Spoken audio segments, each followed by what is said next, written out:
into the English language real quick. But first, let's look at the concept of the power of words.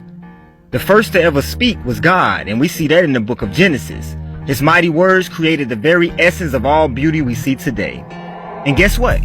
When he made us in his image, we too, as his children, were given power by the way of words. Proverbs chapter 18 verse 21 says, "Death and life are in the power of the tongue." What did Satan use to deceive Eve? Words. Proverbs 15:4 says that a soothing tongue is a tree of life. Now, the original tree of life in the garden was a foreshadow of Jesus Christ. So if God said that a soothing tongue is a tree of life, that lets us know how serious and powerful words can be.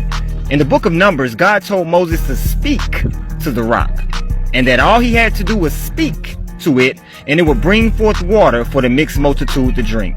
He was trying to show Moses the power that he embedded in him through even his words. God was teaching him. Let's fast forward to the English language. I've been telling everyone we are under British Roman rule. This English language we speak now was remastered and flipped, and they included spells in it around the 1500s in Shakespearean time. For instance, they tell us in school to complete the sentences.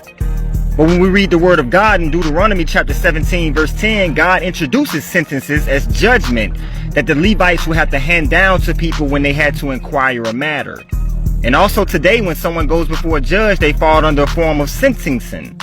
So in school, when they tell you to complete the sentences, they are basically telling you you fall under their judgment. Which, that's all school is, a place where you are judged by a school system as well as your peers to see if you can beat the game and avoid being weeded out of Satan's demonic pyramid. They call the class grammar, but grammar is derived from the word grimoire, which means book of spells. And that's why in school, you learn how to spell and you write in cursive to curse. So basically, the witches and warlocks have placed their doctrine in the schools and in this language to be very deceptive in these days. Even the vowels they give you to say, A-E-I-O-U, having you say I-O-U so much without you knowing it makes you subconsciously accept being in more debt. This also coincides when you ask a person how they are doing and they say, "I am doing fine." And we also associate a fine with monies that must be paid.